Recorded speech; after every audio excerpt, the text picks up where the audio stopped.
Skibbity, skibberdanger. I am the rearranger. Salut tout le monde, it's your boy Adero, Lukael. Welcome back to Disco Elysium. This is episode 19. In the last episode, we kept exploring more of the coast.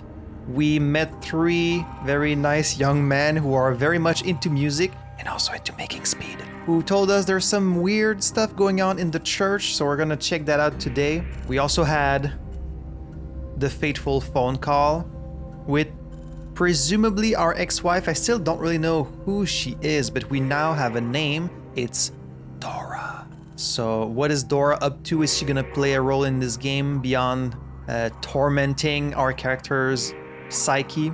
I'm not really sure. And then of course we ended the episode with some hardcore karaoke, which we dedicated to Kim. So yeah, quite the eventful episode last time, and hopefully today's gonna be just as fun. So as always, thank you so much for joining me, and without any further ado, let's jump right back in. Alright, so karaoke went, I guess about as well as could be expected. I'm a little disappointed that you can't talk to all the characters about it. It seems like Judith is the only one who actually has anything to say about that. Ooh, we're missing some health and some morale. And so yeah, these tire tracks on the ground are from Harry's car, which means I'm also probably the one who crashed into this gate. Actually, we can probably, if we interact with it again, do we get like some new information? You see a set of tire tracks in the brown slush that covers the plaza mosaic. Visual calculus, reconstruct the movement, +1, found sunken motor carriage. It should give me more than +1, like this should pretty much tell me what happened, but let's try it. First roll of the day. The tire tracks were left here by an unknown event that took place some days ago.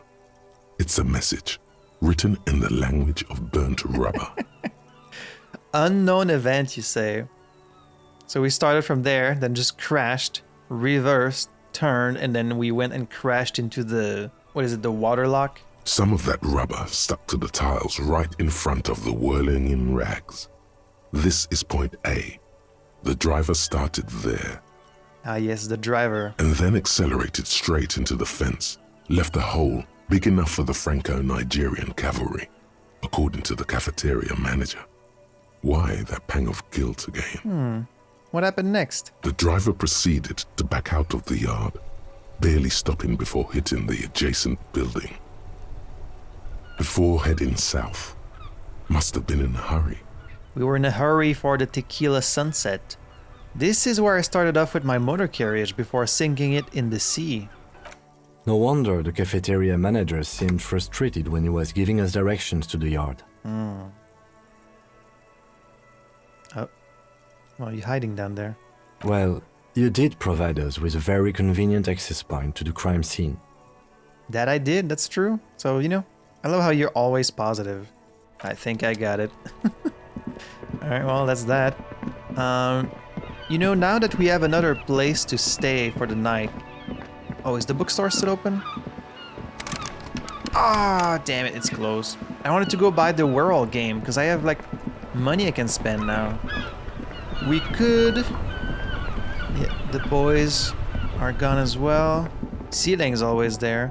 Let's go check out the pawn shop, see if there's anything else we could buy there.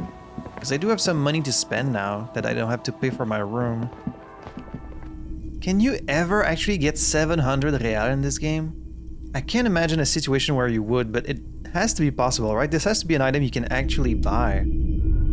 I wonder. Wow, a very large red t-shirt with an impressive print stands out from the other garb. Wait, was this here before? I don't remember looking at this.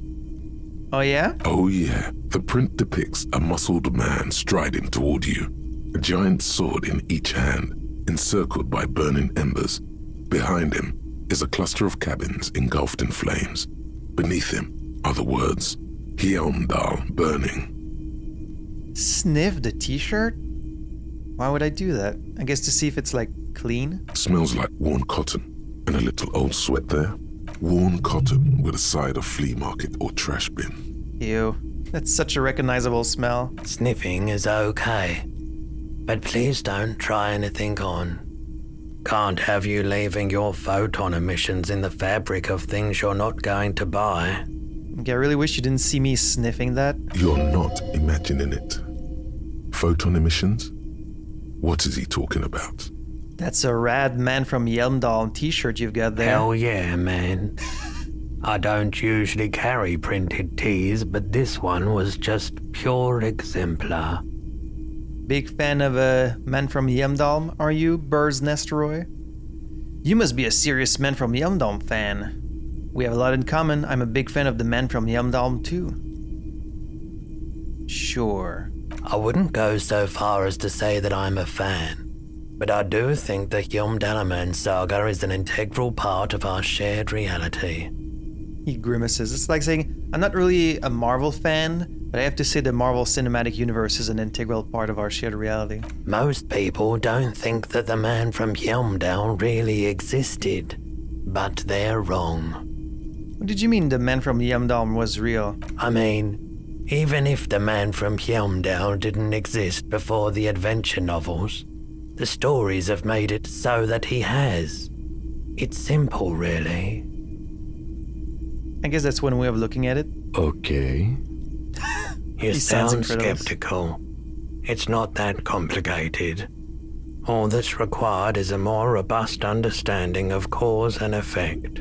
Besides, I've been to Kotla, though not quite as far north as the Yelmdal, and watched northern lights travel across the sky. Very unique, energetic tides there. His theory isn't exactly incoherent, but its logic does suggest some unusual neural activity. Interesting. Well, he is also high. Like, we've established that he takes drugs, right? Very, very unique energies indeed. Geomagnetic ley lines, one might even say. How much are you selling this t-shirt for? 2 real. Oh, that's pretty cheap. That's dirt cheap. The lieutenant raises his eyebrows. Couldn't you just give it to me for free then? No. Come on. It's 2 real. You should. Alright, I want it. Ooh, look at that t-shirt. -2 authority. I guess policeman in a t-shirt's not very intimidating. Did you get physical instrument and shivers? Welcome to Yelmdal, officer. Thank you. Look at that. That's a Conan ripoff if I've ever seen one. Inspiring musculature, sprawling saga. Too old for this shirt. The man from Yelmdal is standing in front of a burning village, dual wielding his ever-present Zweihanders. His muscles look ready to burst out of the 2-dimensional print and into your 3-dimensional life. Hell yeah. Not sure I want to wear it under my... I do like seeing like a little hint of my white shirt poking through there, you know? It completes the look. So I'm gonna keep the dress shirt for now, but I might put on the t-shirt later. Alright, so... because it's now nighttime, I feel like some things might not be accessible. Like, should I keep exploring the church even though it's nighttime? It's also snowing. Wait, can I not? Why can I not fast travel? I don't understand this fast travel thing. Like, sometimes it just doesn't work. Why doesn't it work? I guess we'll go on foot. So, Kim, what did you think of my karaoke performance? I really wish you could talk to you about it. Just give me anything, you know? Just give me a little something. Footprints in the snow, they lead away from the accident. Oh, are these mine? Seems the walker was either very confused or drunk out of his mind. Can't imagine which. Oh, there's lights now. Yeah, because it's nighttime, these people are probably inside now. There might even be like new characters outside because it's nighttime. So let's look around. Right, no one else here. Like, are the drunkards?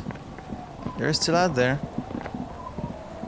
What about this house? I don't think you can get inside this one. The old woman's still out here. The old woman still sits in her chair, continuing with her chores. As she does so, She quietly hums to herself. Don't you ever go to bed, Grandma? The buzz of electric lights blends together with the slow rumble of the ocean waves at night. You're still up? Yes, I can't really sleep anymore. Only a few hours a night. It happens when you grow older. She sloshes the water in the bucket around for a bit. It's snowing! Get inside! My suggestion is, don't. Don't grow any older than you already are. That's old enough. What's troubling your mind? Nothing. Have a good night, Grandma. Suliram, Suliram. The door is closed for today. Time to put the kids to sleep. And they've locked the door. That's probably smart. Oh, we have a new Pilsner bottle for Idiot Doom Spiral. Can listen to another one of his stories, I guess. Tequila Sunset. Sorry for being a buzzkill earlier. I'll supply the booze if you'll supply the stories. Wonderful. Here, I've got a potent Pilsner. Not much, but it will do. He grabs the bottle from your hand and uncorks it immediately. The tale I'm about to tell you is an urban legend particular to Martinaise. That said, I first heard it from a former bicycle courier in Coran. He lifts the bottle to his lips and takes a long, luxuriant sip. There are many variations on the basic story, and the details often conflict. What everyone agrees on is that nobody knows the exact nature or identity of the phenomenon. Are you telling the story of the headless... Shut the fuck up, Rosemary. Summer of 44.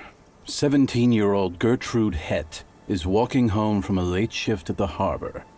It's almost midnight. She stops for a cigarette near the canal. The streets are warmed by a southerly breeze. The lights of a passing motor carriage bloom and fade in the distance. In the harbor's dark, her cigarette is a beacon, dancing alone. The image comes to you effortlessly, as though you'd walked the same streets yourself 1,000 times. Maybe I have. Our heroine finds herself enjoying the peace and quiet the canal provides. He looks up to the skies as if searching for peace himself. What she doesn't know is that her peace is about to be shattered. From behind her comes the clattering of hooves. Startled, she turns around, and what does she see? I don't know, what? A horse? The giant of Coconur? A horse, I guess? Well, yes, but it's the man on the horse that's of interest here. A man... The pause is long and dramatic. With no head on his shoulders. Wearing a fawn tracksuit, searching for the legendary fawn cap that went missing when he lost his head. I can actually show him See, that's why I don't want to sell any items, because you never know when you're gonna get to use them in like a conversation. Wait, I thought the headless fallen rider rode a bull. Show him the figurine. I thought that he rode a headless pig. The lieutenant says with a little smirk. Well, there are many versions of this story, the most peculiar of which has the headless fawn rider riding on the back of another headless man. That sounds pretty implausible to me. That's super spooky. Yes. According to legend, young Gertrude Het had to endure years of psychotherapy before she was able to look at a horse or tracksuit again. And she's one of the lucky ones. He takes a sip from his bottle. Gertrude Het may have been the first to witness the headless fawn rider, but she wasn't the last. Oh no. Tell him about the two feminists by the locks. Fuck, Rosemary, they were dating. No one said they were feminists. Everyone always misremembering this stuff. What's wrong with feminists? This wouldn't be the De Ponte Delgado case, would it? What? You know it. Wow, it's so rare that Kim, takes part in these stories. I've read the case file. But please, go on. I mean, no, go ahead, Kim. I wish you would tell it. Right. Early autumn of 46. Ulla de Pont and Eva Delgado are fishing near the waterlock long after the sun has set. The wind picks up. A sky already dark now blackens. Water starts falling from above. The first cold rain of the season. 2 women stand on a small outcropping of rocks. One of them is wearing a purple raincoat. Thin lines reach out from the rods into the sea. Small droplets start appearing on the surface with increasing frequency. The women are caught in the downpour. They act quickly. Eva gathers the rods whilst Ulla turns around to reach for the tackle box. Don't turn around. Don't turn around. When she sees something, her shriek is so violent that the residents of the nearby apartment building believe lightning has struck. But there is no lightning. Only a heavy downpour and the silhouette of the headless faun rider looming on the horizon. Ulla makes a run for the shore, but Eva slips on a wet rock and disappears into the cold, cold canal with nary a sound. Her body is never recovered. The man falls ominously silent for a moment. He looks you straight in the eye. What did the case file say? Naturally, Ulla De Ponte became the prime suspect in the disappearance of Eva Delgado. De Ponte maintained that it was the so-called headless faun rider and that she ran fearing for her life. So that's an actual case that the police investigated. He adjusts his glasses. During the investigation, it became apparent that there was a love triangle, the third party being some small-time businessman. I don't remember the exact details. The leading theory was that an argument broke out on the jetty and De Ponte pushed Delgado into the canal, then cooked up this stupid cover story. That's pretty ballsy if you kill someone outside and then when the police ask you it was the headless horseman, it wasn't me. That's pretty ballsy to do that. Was she arrested? No. She committed suicide before she could be taken into custody. They found her in the bathroom with a rifle, her face slowly peeling off the ceiling. Wow, did you have to say it like that? Not a pretty scene. Man, that's some grisly detail. Oh well.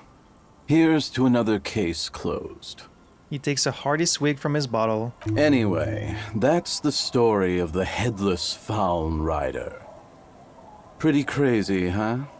Who was the headless rider before he died? I've already seen some weird shit on this case. A headless jockey in a tracksuit fits right in. That's nothing. I've got an even crazier story. Do I? Can I ask all of these? I'm not sure in this case. Who was he before he died? Well, Tequila, that's part of the legend. No one knows for sure.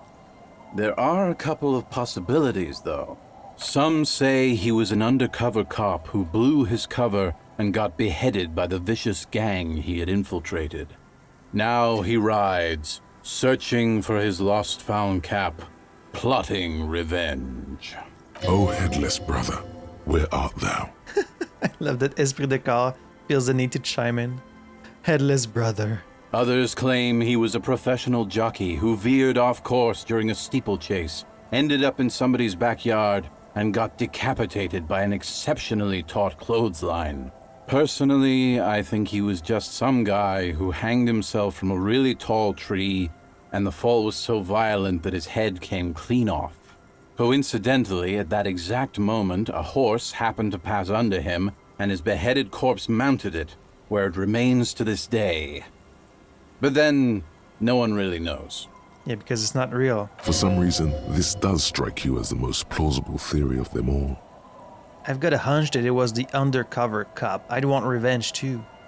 I bet he was the jockey. He seems super committed to his sport. I've got to agree, your theory sounds the most plausible.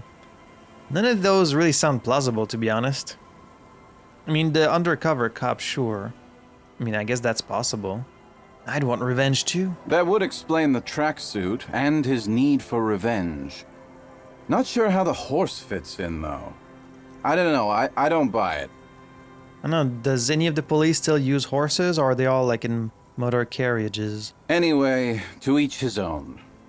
You want to hear any other stories? I've already seen some weird shit on this case. A headless jockey in a tracksuit fits right in. Hard to argue with that, I suppose. That's the reality situation for you. You think you got a handle on it, then blam! It throws some wild shit at you. That's why it's critical to stay well hydrated. That's nothing. I've got an even crazier story. Yeah? Why don't you go eat shit, Tequila? There's no way you know a better one than that. What about the Col de Mamadaqua? It's a magical self-replicating sound. The gnome of Jeroma dissolves its victims with acid. The giant of Coconur is as big as a mountain. Yeah, actually, you're right. Nothing comes to mind. The gnome of Jeroma is pretty gnarly. Acid gnomes? Sounds like a stupid, low-concept band name. Yeah? Okay, then what about the Col de Mamadaqua? I have to admit, that's pretty high concept. Still not as awesome as a headless rider in a found tracksuit, though. You and your high concept. Yeah? What about the giant of Coconur? Giants? That the best you got? Give me a break, Tequila. And you're hard to impress. Yeah? Never What? mind. Damn right it doesn't. So why don't you just shut up and leave it to the master? Don't have to be a dick about it. Okay, whatever became of the headless fallen rider? No one knows. Some say he stalks Martinaise to this day, and can be seen near the canal when the clock strikes midnight. Okay, I was just kidding, but you actually did that. He makes a spooky gesture with his free hand. At midnight, you say. Is this true? Is this something we can actually see? I feel like the game wouldn't drop this little hint there unless it's something you can actually see. He won't, though, because it's just a stupid legend. The lieutenant smirks. Aye. I saw him one night when I was right shit-faced. Have you got any more urban myths? I actually do have one. The strangest of them all. But I'll need to fortify myself before I can tell that one. Let me guess, you need some alcohol for that. Do you have anything to fortify old Doom Spiral? Tell me you got some story juice. I mean, I still got that blue medicinal spirit. No. Contrary to popular belief, I enjoy being alive. It's very hard to tell a story when one's mouth is dry. Alright, be seeing you. Uncle. The drunk man speaks in his sleep. Drool dribbles from the left side of his mouth and down his jacket lapel. Hey, wake up. There's no waking him from his stupor. His mind is elsewhere. Alright. Well. Should we try... Oh, A drop in temperature, an easy flow of air, an empty street. Before you, a thoroughfare unjammed with lorries. No more drivers smoking on hitch steps. Just silence. what did the smoke smell like? Chemically sweetened. Across the road, a forgotten bus stop. Corrosion has opened a hole in its roof. An elm tree watches over the building. Its branches are dripping with rain and snow. The road is smooth and motley. Craters filled with a black asphalt. The asphalt, first laid, is grey already. A row of tenements are under construction in the distance. Who are the people who live across the road? A tub warm with water, white with soap. A man bathes while radio waves transmit the lottery numbers. 4, 18, 21, 4, 1. A modern washing machine rattles a drawer full of silverware. What about the bus stop? Number 312D. Young girls used to come here, huddled up, hoping for more warmth than their thin coats give them. The bus took them to school. It has not run for 8 years. There were not enough girls to sustain its cost. What about the road? Craters pocked the surface. Children played in them until heavy trucks full of black pitch rolled in. The landowners have filled the craters with money. It is a vital artery of the flow of trade. Really? There's one bump on the road. A dead dog lies flat about 200 paces away, right at the turn. Oh, I hope I don't see that. A dead dog? Tragedy comes from the wheels of a fast RCM vehicle, hurrying to work. The cold washes over you. The sound of the sea has grown distant. Is this my fault? Are you saying I ran over a dog? I sure fucking hope not. That is enough. The wind moves the aerosol. A detective stands behind the boom barrier. A breeze moves a curl of his hair. Wait, so... Yeah, I can't come here. I was like, is this open now? Because I remember coming here and you couldn't go through, but... Also, it's getting dark now, so let's get the old flashlight out. I really hope I didn't kill that dog. I hope there's just like some flavor text, some other policeman. A little black swallow circles above you. You hear it chirrup. Yeah, I can see it. Are you the call de Mamadakwa?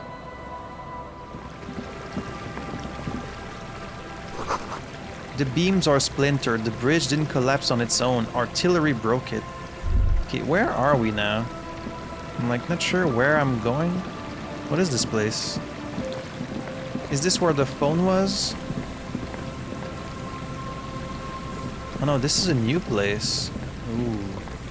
Should I be exploring this late at night like this?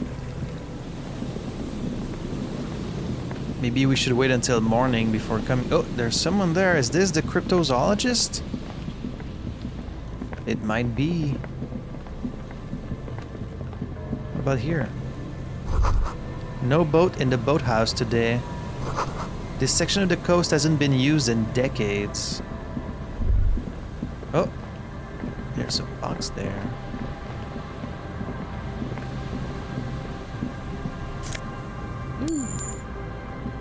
Thank you.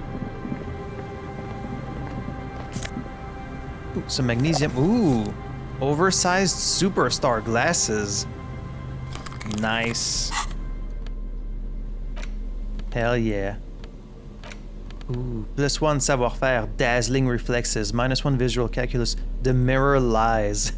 Is your own stardom too dazzling for your eyes? Can't bear to look at your own fabulous reflection in the mirror? Then these classic oversized sunglasses are for you. Let's try those on, sure. Some nice glasses. Finding a lot of money. Again, I mean, they're very small quantities, but it's piling up. The boathouse is shallowly constructed. A strong breeze might blow it over.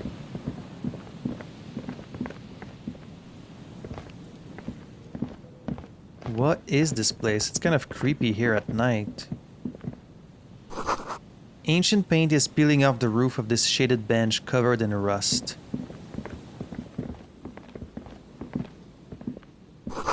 The sign says Entrée interdite, which means forbidden entry, as you can probably guess. An old ticket taker booth, no longer in operation. People paid money to park here? No one would pay now. Sure. What about this wall? A scattering of bullet holes is spread across the cracked wall, reaching from one corner to the other. Ah, damn, and I just lowered my visual calculus too. Look, Kim, even more bullet holes. Something's definitely gone down here. What do you mean more? Did I see other ones? Correct. The density of the bullet holes is unusual. Even in a general average bullet hole frequency in Martinaise sense.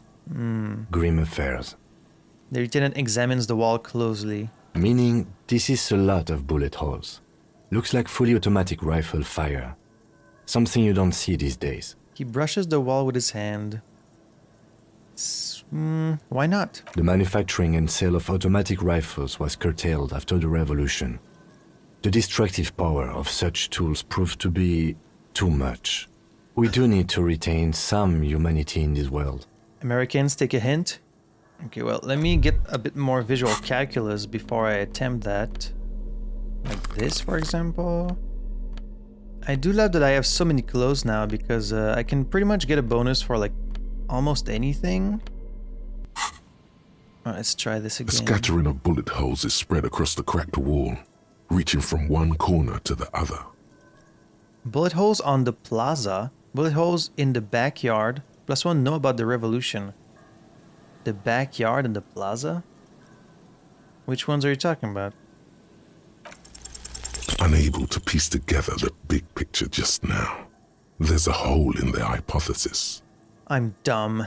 Fine, okay. The scattering of bullet holes looks like one giant smiling mouth, smiling its deadly smile. We'll have to come back for this one. I'll be back for you. Bullet holes.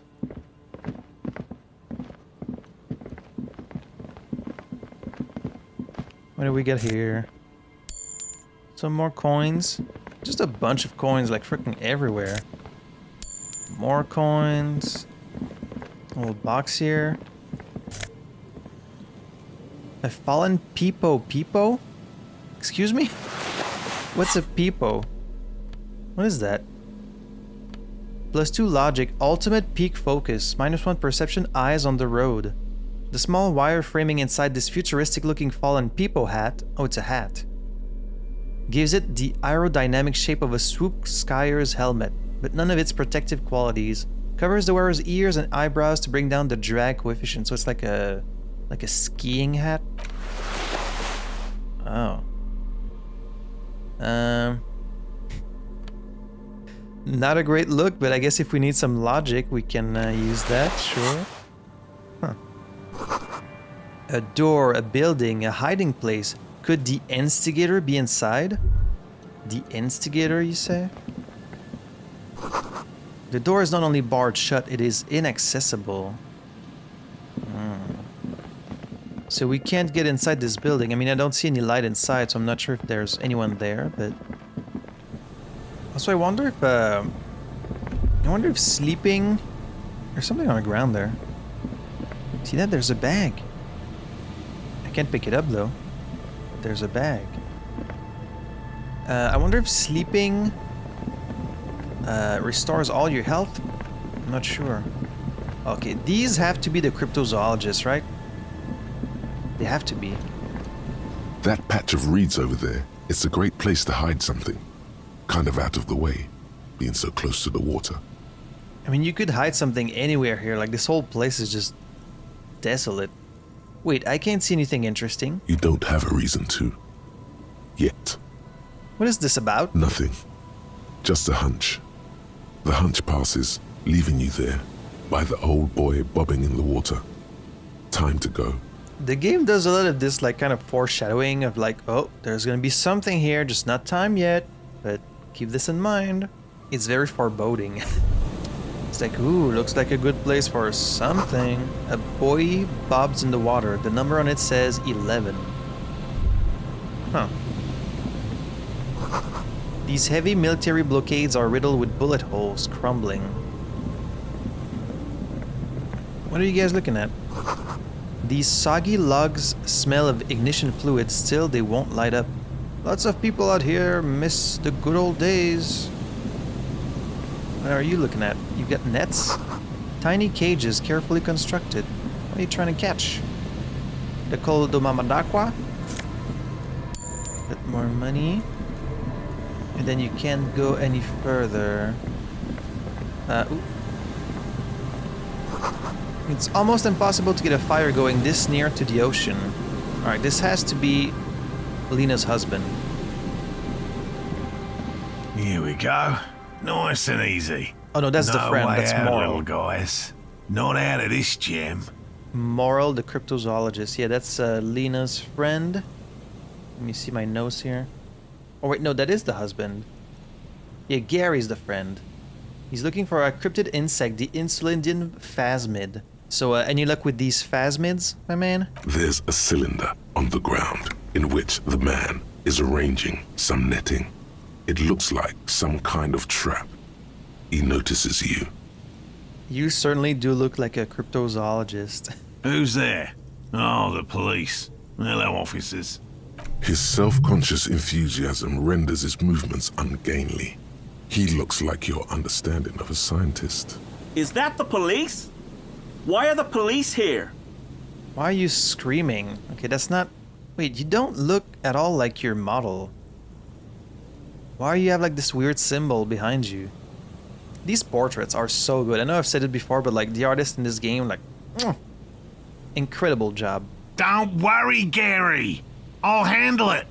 You must be Moral, the cryptozoologist. To what do I owe the pleasure? That's sarcasm. He takes no pleasure from your appearance. You don't seem too happy to see the RCM. Lena sent me. She's been really worried about you and is waiting for you to get back. Man to man, you shouldn't leave your woman unattended in a cafeteria surrounded by communists. Yeah, Lena sent me. Of course. Thank you for passing along the message. That damn water lock is broken. and we can't go all the way around the 881. Damn, 70 experience for that. Nice. Yeah, that was me. I broke the water lock with my motor carriage, but it's fixed now. You can go back. The water lock's been fixed. It was fine when I crossed it. Would hold the whole story. They had no need to tell them that was my fault. Oh, good. We should really be getting back. Gary could use a hot shower and a warm bed. Oh, Gary, huh? What about you? Did he say we can go back now? Are you deaf or something? Yes, Gary. We can go soon. If you see Lena, tell her I won't be long. Okay. Sir, your wife is waiting for you. I just have to do one more round. See if the phasmid has taken the bait. Then we're going. He refastens a bit of netting that has come loose in the wind. For all his passion, this man is diligent and patient. You could learn things from him. So I tend to do these like in the order that makes sense to me, like from small talk to the more serious stuff. But it seems like sometimes the game assumes you're going to go from the top then to the bottom, because like some lower things kind of like acknowledge things from the upper options. So I guess we'll do them in order. I'm looking for a suspect. Have you seen a woman with red/blue/purple hair who seemed to be on the run? I'm afraid not, officer. I've been busy digging around in the reeds for days, looking for signs of insect activity. I'm less interested in mammalian concerns, to be perfectly honest. The lieutenant takes a short note in his notebook, then gestures for you to proceed. Tell me about this phasmid you're looking for. Well, first of all, it's damn difficult to find, which is why we've been knee-deep in the reeds laying traps for it. What makes it so difficult to find? Good question. Being a phasmid of the order Phantasmodea, a ghost insect, it disguises itself as plant matter. In this case, the reeds. Awful lot of reeds around, aren't there? And how are you sure this thing exists? And I suspect it may have also developed other specialised techniques to protect itself from predators, or scientists, in our present case. What sorts of specialized techniques is the phasmid using to hide itself? It's my hypothesis that it has evolved certain electrochemical defences that allow it to interfere with animal perception, impeding pattern recognition, confusing the visual cortex. And you think this because... But I cannot describe how these defences work, much less how they evolved, without studying a live specimen. Yes, it makes perfect sense. You're beginning to suspect there's something paranatural about this phasmid. How big is this phasmid? I'm expecting it to be quite giant. One known species of phasmid, called the Megaphasmodea zoensis, is about the size of a grown man's forearm. So, That's quite long. He leaves the conclusion up to you.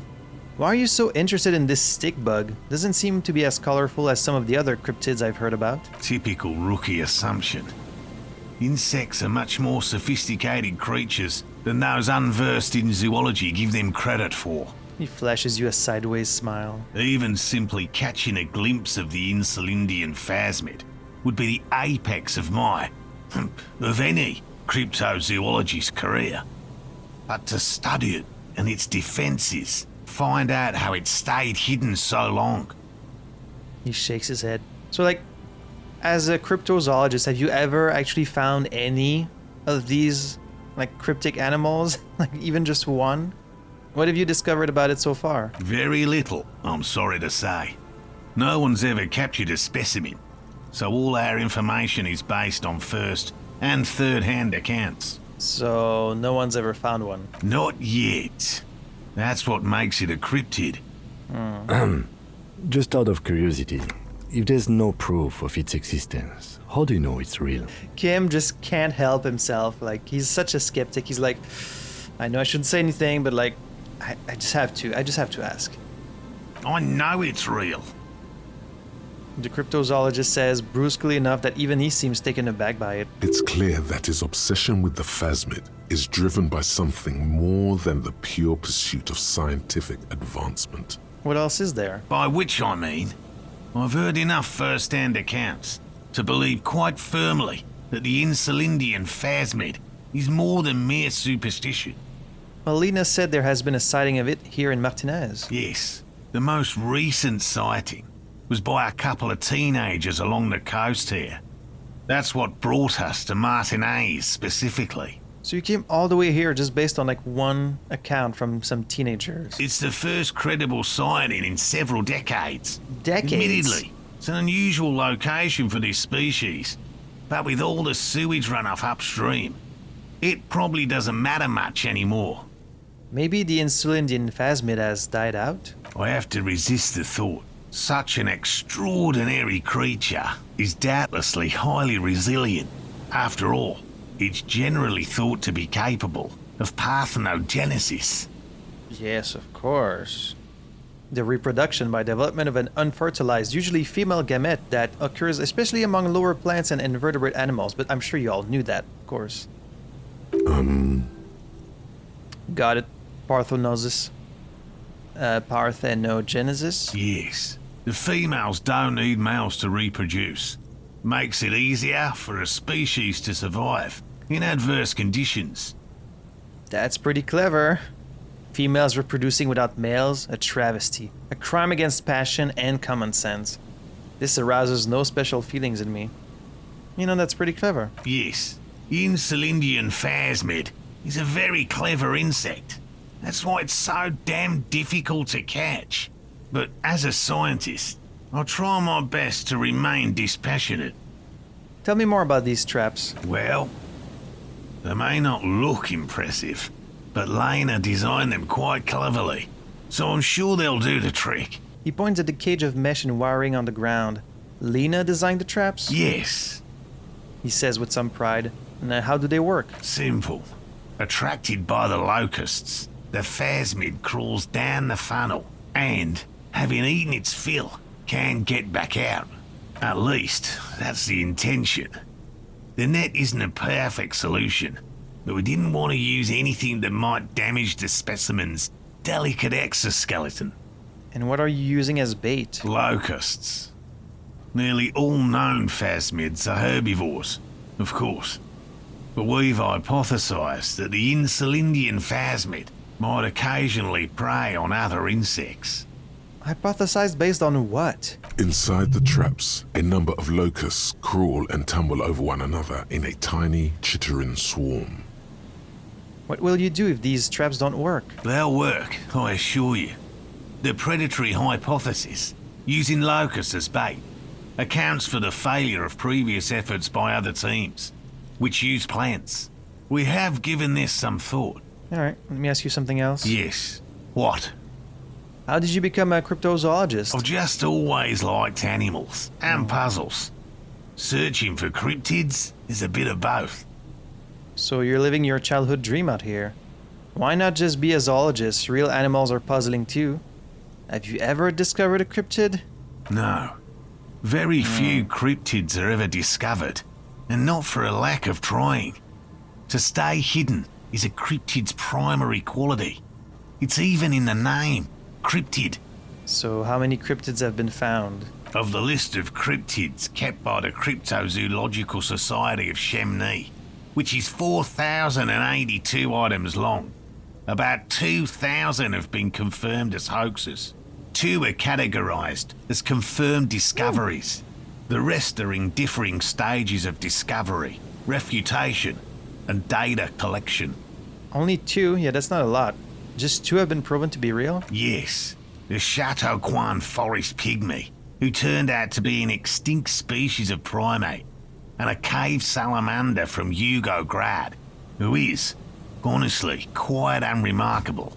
It's in a zoo somewhere. We cryptozoologists are brutally honest with ourselves, more so even than the public.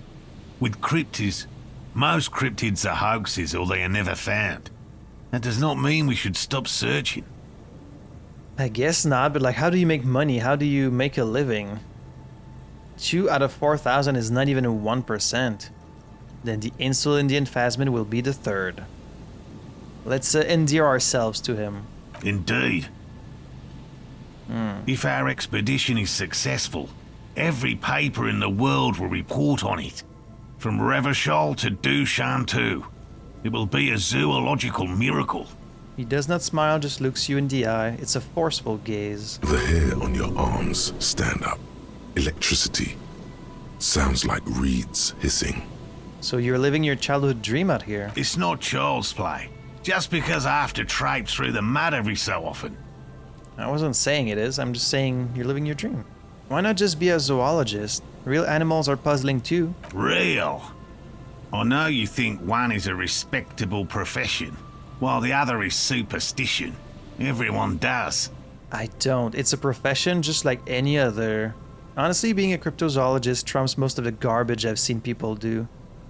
Cryptozoology does seem like a lot of wishful thinking. I mean, to be honest, a little bit. My methods are the same as those of other scientists. I simply draw upon a wider variety of evidence, and I have more hope that something truly surprising might happen. Your nerve endings tell you there is no such thing as a positive surprise. Life surprises are mostly miserable. And has anything truly surprising ever happened to you? No, as I said, I have yet to catch a cryptid, although I have come close. Close enough to keep trying. Okay, that's not what he said, sure. Interesting. Something for later, this close call. Okay. What kind of evidence do you use? Everything from forgotten regional lore to newspaper accounts, like the one that brought us here, to look for the phasmid. I keep a very open mind. I'm sure you do. He's interested in things that people believe that scientists don't. You think other scientists don't listen to ordinary people enough? Most establishment scientists only care about reputation and remuneration, not real research, and certainly not the truth.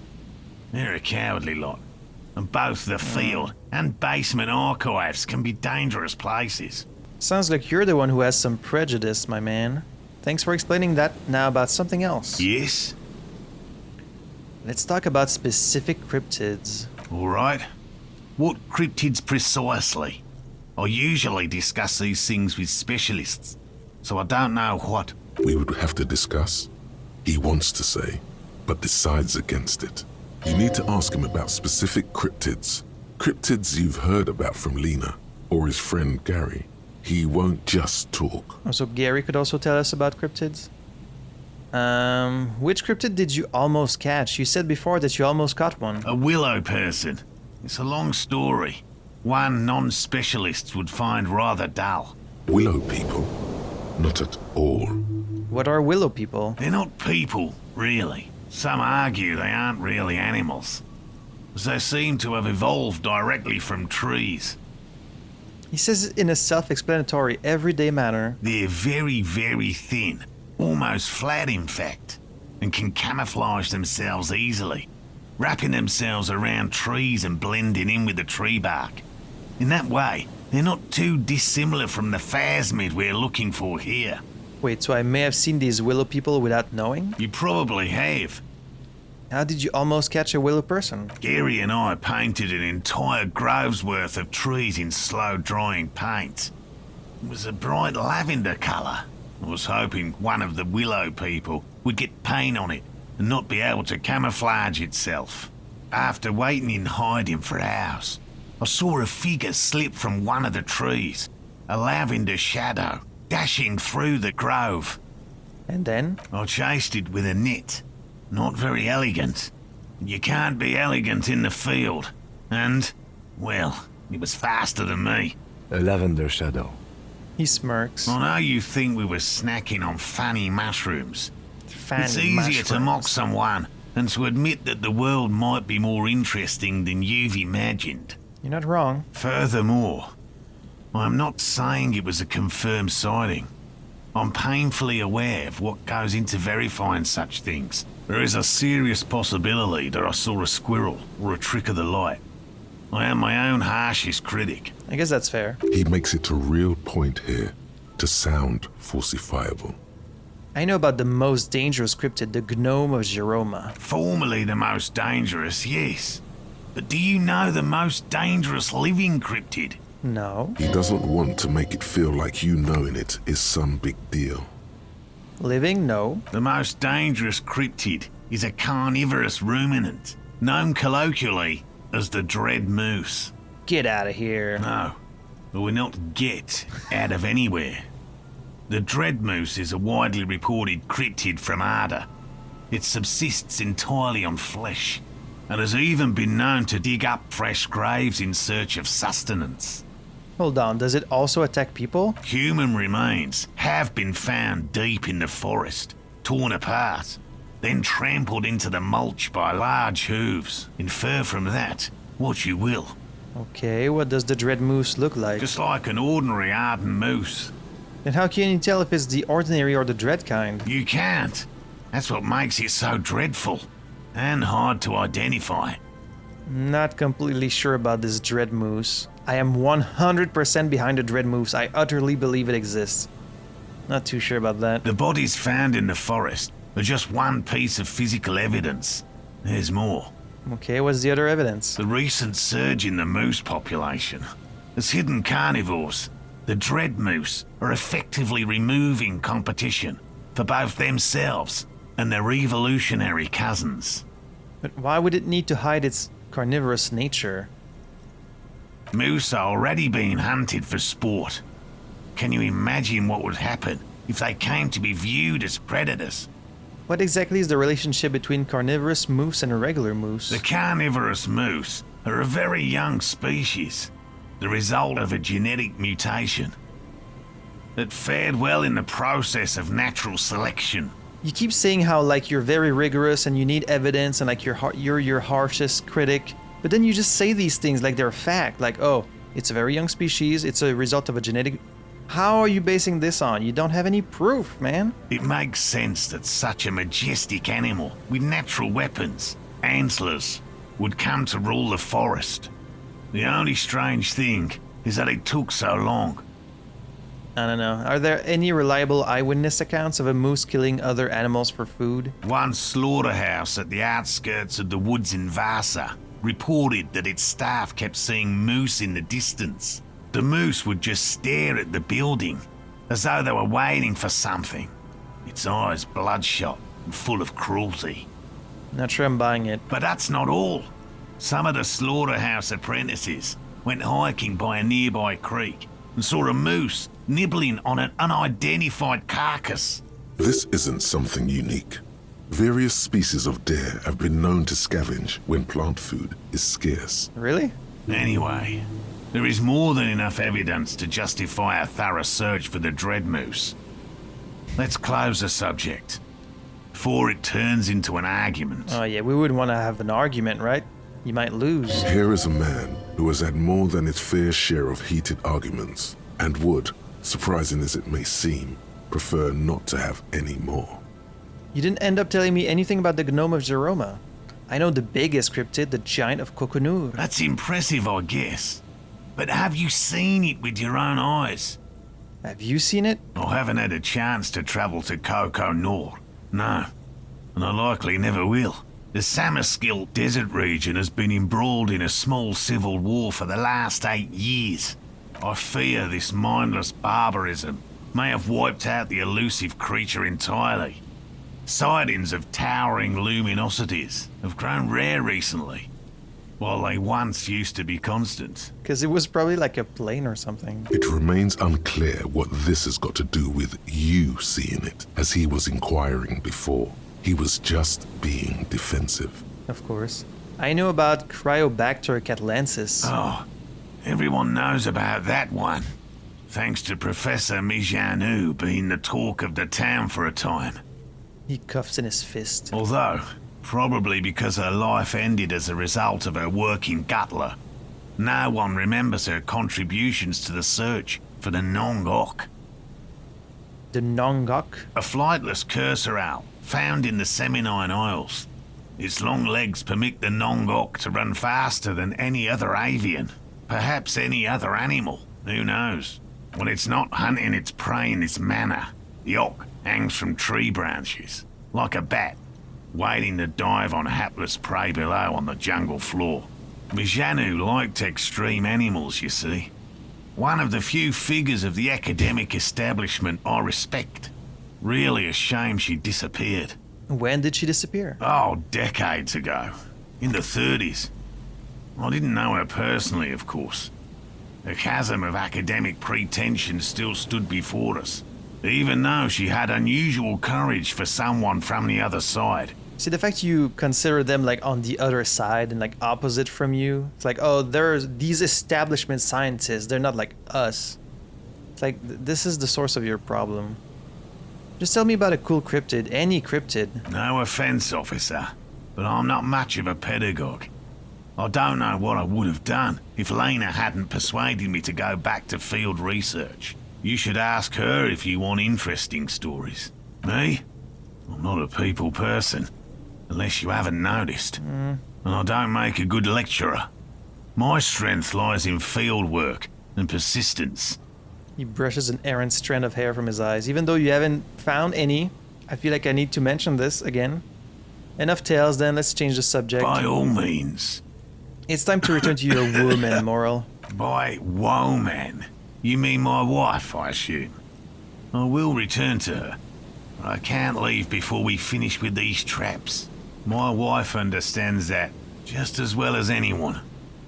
He looks south where Lena would be. Come on, Morale. We've been soaking out here for days. It's time to go back. And leave the traps? Absolutely not. I won't let Lena down. See, even your friend is tired of being out here. Come on, she wants us back. I'm soaked up to my nuts over here. We'll both catch reed crabs if we don't dry out soon. Won't let Lena down? Sounds like the cryptozoologist's wife shares a special connection to the phasmid somehow. I didn't know the phasmid was so important to Lena. Of course it's important to her. She's seen it. A verified sighting, on record. One of only 4 this century, and it's hers. Really? She sighted the phasmid? She didn't tell me that. Yes. That's how we first came to know one another, in fact. Really? But that's her story to tell, not mine. He coughs, then continues. Needless to say, you must ask her about the mysterious phasmid. Are you gonna give me a task for that? Suffice to say, it's long been our dream to find proof of the Insulindian phasmid together. I can't abandon course now. Maybe you could go back to the whirling, warm up, come back to check the traps later? You should just give up on this bug hunt. Okay, I understand. I don't give up on things either. I mean, yeah, you could just go back and then come back to check the traps later. No. The traps need to be monitored on a regular schedule. What would we do if the phasmid were to starve while we were sipping tea at the hostel? Well, at least you would have like a corpse to verify them. He's dead set on this. What if we check the traps for you? Oh, Kim's not gonna like this. I didn't expect you to take such an interest in our work here, officer. He looks at you with obvious surprise. Cryptozoologies and detective work are very similar. Chaos is my method. I am its scion. We're looking for someone hiding on this very coast. Looking for another thing may lead us to her. I'm all in with this cryptid shit. I'm hooked. And they are quite similar. I mean, I guess this answer might please Kim a little bit more. Why not? At least it will give us the excuse to look into a lot of reeds. So he's like, sure, I guess. That it will. That it absolutely will. I hope you brought your good boots. Where are these traps? Yeah. There are 4 in total. One is to the south, on this little peninsula, by the boathouses there. It's very near. Okay. Another we set in Land's End, to the northeast. It's behind a small sand dune there, on your way to the old radio tower, after the church. The third is set near the canal, where you crossed, by a concrete slab. A big thicket of reeds going up the slope, and among them... He gestures to the trap in front of him. You should check at least one of those before returning to this one, since I just said it. This one's more of a technicality, but still, better safe and stupid than sorry. What do I do if there's a phasmid in one of these traps? Bring it to me at once. Just make sure the trap is closed tight. He's not comfortable with the possibility that you'll claim the find, but he's lying about this even to himself. Because you probably don't even believe we're gonna find one, but what if I encounter the phasmid in the wild? That's highly unlikely, officer. But in the event you do, I'll spray you with a pheromone mixture I developed. It's made of musk and research chemicals. The pheromone should attract the insect to you, or at least prevent it from bolting at the sight of you. It's quite potent. Will last you about a week. Not sure about this. A pheromone mixture, you say? Musk and research chemicals. Lay it on me thick. Present your armpit. I don't want this, thank you very much. Sure. Wise choice. He douses you with the odd-smelling spray and then gives you a satisfied nod. This is the smell of dying reeds, of longing crumbling into the water. I hope you're not buying this. He dispenses it without letting you touch the canister, so it would be precious like holy water. The lieutenant wrinkles his nose. It is precious. A single dose cost me 50 real to develop. Not that I expect you to understand self-financing one's own research. He looks at the lieutenant with disdain and puts the spray back in his pocket. How do you finance all of this shit? Like, clearly you're not making any money with this, so like, what's your regular job? Alright, I'm ready, let's get to it. Right. Which means you two can pack up and go back to the whirling. Oh, but I haven't talked to Gary yet. Whatever he thinks about this detour, it's clear that these men are exhausted and in need of assistance. I guess so. That's why he's okay with it. Finally, someone's talking sense. Thank you for your help. Gary and I will start breaking down camp. If you have any more questions, now's the time to ask. We'll be gone once you get to it. But I want to talk to your friend there. I'll get going. What about you? Hello, I'm Gary. Very generous of you to help us out, officer. He's already got like different dialogue than if we talk to him first, but I guess that's inevitable. Yellow man. I mean, officer. Excuse me? What the fuck did you call him? The lieutenant raises his eyebrows slightly and takes out his notebook. Yellow man. That sounds awfully familiar. Something to keep in mind for later. Why did you call him that? I'm just waiting for my friend Morel to finish up with his insect traps so we can return to civilization. He quickly changes the subject. Not a lover of the great outdoors? I like nature, just not this bloody coast. It's mostly drunks and degenerates that come here. Degenerates? This man respects authority too much. To see the truth inscribed upon thine own visage. Pretend thou art a paragon of virtue. I am neither of these things, I can assure you. I am a by the books, clean as a whistle officer of the law. I'm not even tempted to touch intoxicants. Drunks and degenerates, that's my crew. Sadly, I think I might be a drunk, or a degenerate, maybe even both. Nobody's perfect, I'm sure you've been tempted to drink. Yep, no, I'm clean as a whistle. I've been tempted on occasion. But someone has to stay strong for Revacol. Revacol? His gaze shifts to the pile of soggy logs at his feet. He pronounces Revacol with a hard K, unlike other people. Yeah, what's up with that? Serious question time. This man is no innocent. No one is. You were surprised to see my colleague, Lieutenant Kitsuragi. Not many Sealites here, or anywhere, other than Sail. I meant no offense. Truly. Then why would you just like straight up call him a yellow man? What the fuck's wrong with you? Do you remember how, when we met Measurehead and I said the next racist will be a really good one? Yes. I think so. Sorry, as you know, I've been having problems with my memory. Of course I remember. Well, this is that racist. Oh yes, our lucky racist. Will you grant us 3 wishes, Gary? Are you, Gary? Are you a racist? I don't know, I like the previous racist better. He is nothing compared to Measurehead. Will you grant us 3 wishes, Gary? Hey, man. All I meant was there are not many Sealites around here. I'm just stating a fact. Do you have a problem with Sealites? The lieutenant is a native of Revachol. Yes, what are they doing in that seal of theirs? Scheming? Well, he is a native of here, so... Oh, yes. Of course he is. I was just speaking about his connections. Let's change the subject, okay? He flashes an impenetrable smile. You said Revacol? I like to pronounce it the hard way. The old way. The Vespertine way. So they used to say it like that. He winks at you, trying to relay some hidden message, inviting you to mispronounce it too, perhaps. It's odd. It's a secret rite. A very fringe nationalist handshake, probably. Garbage. You're a true patriot, and you know how it's said. The Seren way. The fine way. With an elegant s. S. You mean shh? Is this your mug? Oh my god. Yeah, you would have this mug. Is this yours? My mug?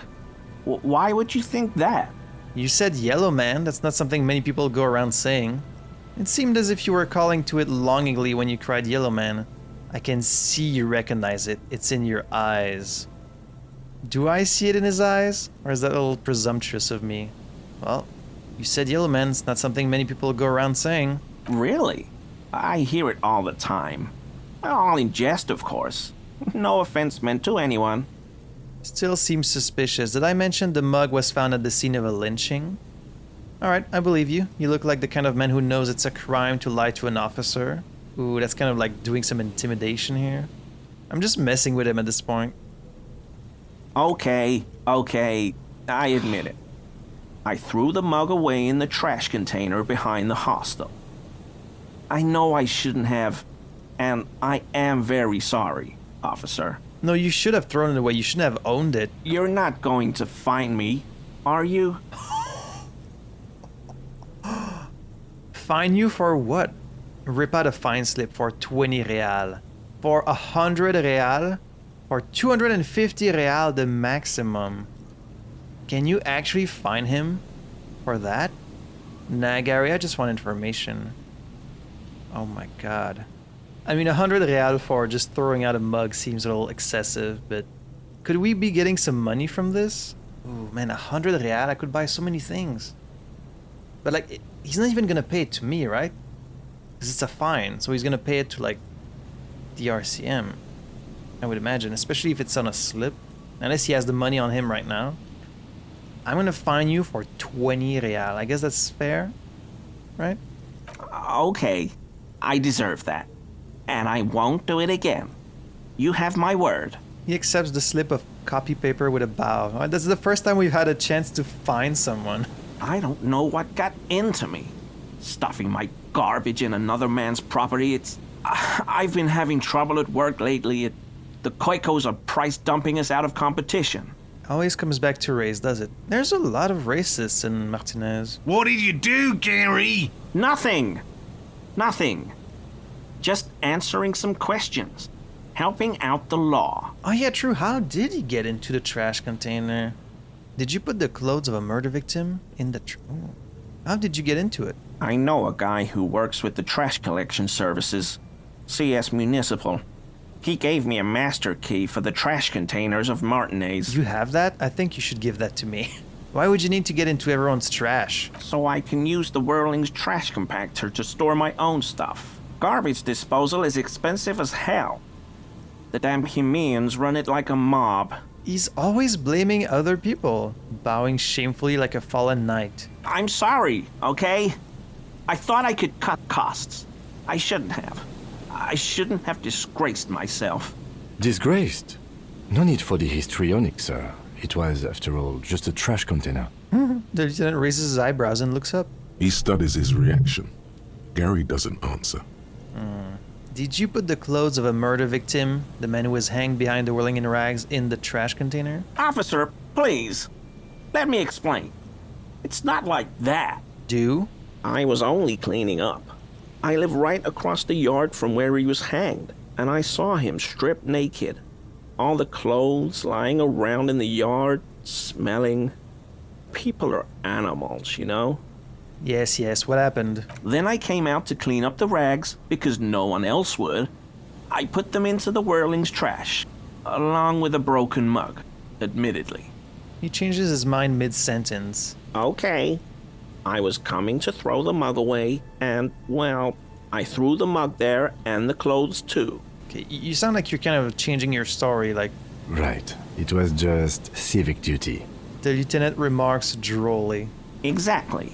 That's exactly what it was. Civic duty. Gary the crypto-fascist. Wait, was he always called that? Since the beginning? And I didn't notice? I'll have to look back through my footage. Was he always called the crypto-fascist and I just noticed? As he shifts uncomfortably, a series of clicks, like the clinking of glass beads against one another as they roll across a hardwood floor. You've heard this sound before, but where? Excuse me? The clinking of glass beads against one another. What's that strange sound? What sound? That clinking I just heard when you moved. Oh, does he have part of the armor? Don't mess with me, I think you know what I'm talking about. I haven't the slightest. There's lots of weird stuff out here in the reeds, though. Insects, trash. Could be the wind shifting some garbage nearby. Oh, you definitely stole part of the armor. Every day, the wind shifts the reeds and whatever was left in them. Tambourines and condom wrappers, plastic and glass bottles. The smell of decay. The sound you heard was not the sound of something easily abandoned. You wouldn't know anything about the victim's missing armor, would you? Armor? No. I mean, yes. Of course.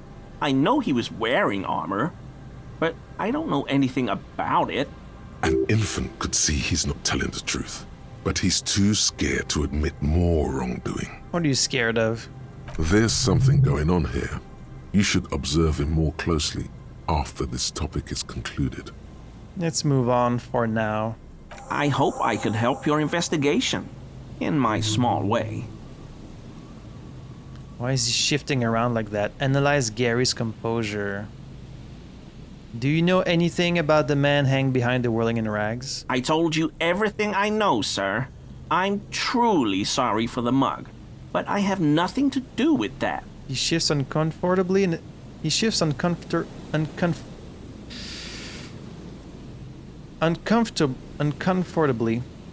uncomfortably in his clothes. He's not feeling too comfortable in his own skin.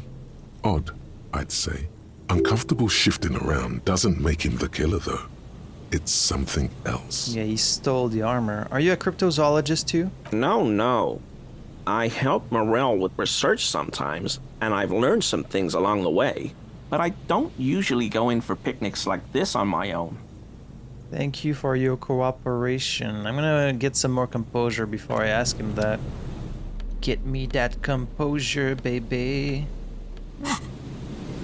Always a pleasure to see an officer of the law. I mean, officers. You bitch. Why is he shifting around like that? Analyze Gary's composure. That shirt looks very uncomfortable on him. Look at the buttons, barely keeping that thing together, as if something is ready to rip out from underneath. His massive musculature? Something warped underneath it? Let's go with the funny one. No, he's scrawny. Try again. Something beneath it? Yes, like a piece of ceramic armor, for example. One that makes a clicking sound when the plates meet each other, resembling pearls or marbles, stolen from the corpse in the yard near where he lives. You bastard. I see you're a connoisseur of high-quality combat gear. I knew you'd figure it out, officer. I'm sorry I didn't tell you at once. I was Ashamed? ashamed of what I did. And I didn't want you to know. You see gleaming white ceramic shine underneath. A thin layer of interlocking plates covers his gaunt torso. We're not detecting falsehood, sire. He's gearing up to admit the truth.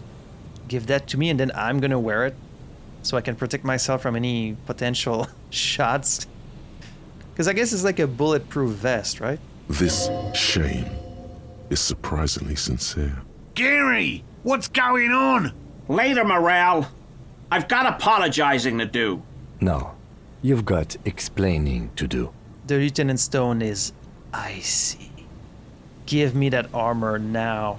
Why did you lie to me, Gary? Because I was weak. I should have told you the moment I saw you.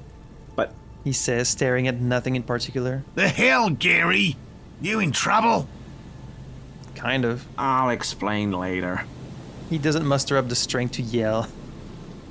So why did you really put those clothes in the trash? Everyone was picking those pieces off him, and I was watching them do it. And they scattered his clothes all over the yard. Everything was smelling. He looks at his feet. So I went there to take out the trash and started cleaning up. All those rags on the ground, him swinging up there, and I had a lapse of honor, sir. I thought, he's a foreigner. They all say he wasn't from here. Only the cuirass was left. So I stripped it off him. It was early in the morning. No one saw me. I took it with me. It was a mistake. Had I known it'd give you guys trouble, I wouldn't have... Fuck. His lips start quivering. We're detecting sincere contrition here, sire. He's not trying to flatter anyone. It's okay. It was a loose end, and you are tying it up now. The lieutenant jots something down his notes. I'm so fucking sorry I called you Yellow Man. Sealite officers commanded the suzerain's navy. Most of them sided with the king when... He shakes his head. They were thoroughly conservative men, he realizes suddenly. Trying to explain the source of your racism? It's difficult to say what the lieutenant thinks of this historic apology. His face does not belie emotions. Give me that armor now. He sighs again, hangs his head, and unbuttons his shirt fully. A cuirass that matches the dead man's boots comes into view. Soon it is in your hands, smelling of his sweat. Fairweather T500 cuirass. Hell yeah. Do you know who killed the hangman? I always thought it was the Union. Some Union hardasses. Lynched him because of the strike. But almost everyone in town knows that. I wish I could tell you more. Okay, yeah, this guy doesn't know. He shakes his head. This is all he knows. Are we done here, Gary? Yes, absolutely. I will never do anything like this again. He looks around relieved of some burden, his mouth still quivering. It's kind of surprising to meet someone who's so, respectful of the police, who's so, scared of the police. Because so far, all the people we've met, because I guess this has been mostly, kids and union members. None of them really cares about the RCM, but, this guy is very oh, I'm sorry, officer, I'm so sorry. It's pretty rare. Thank you for your cooperation. Ooh. And it's clothing that we can wear. Look at this thing. Huh. +1 pain threshold. Thicker skin. +1 volition. Borrowed confidence. -1 empathy. Mania of invulnerability. This vitreous animal cuirass fits snugly and redistributes kinetic energy across its countless wide plates. Amazingly, it fits under your coat, and it also makes pretty porcelain sounds when shaken. So it would lower our empathy, however. But you do get bonuses, pain threshold and volition. Huh. Damn, look at that. It looks like a freaking Warframe armor. That's quite the look. Let's wear that. That way if we ever get attacked or shot, maybe it's going to protect us.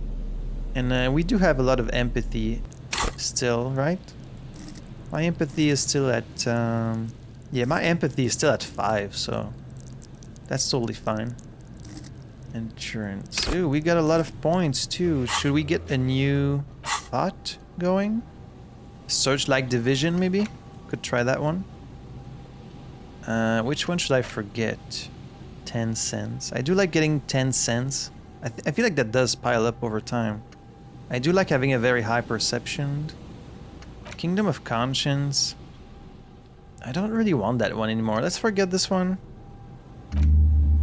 And then we'll get Searchlight Division instead.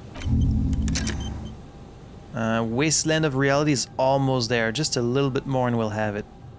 Inspect the traps. Okay, so there's 4 traps to check. Near the boathouses. Okay, we'll do that. The white ceramic cuirass hugs your torso, shielding your vitals without adding much bulk to your form. Your movements cause tiny little clicks, like dice rolling somewhere far away, as the plates reorient to your motions. I will be responsible with this. This is just to protect me from harm, not to show off. Decked out in future armor like a cop ought to be. Yeah, this is just to protect me. The hardened vitreous enamel, at once sleek and voluptuous, adds a glow to your cheeks and a spring to your step.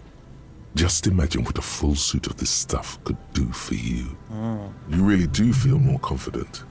Invulnerability does that. Even partial invulnerability. This gear could line my pockets with cash. I could probably sell it to some other cops.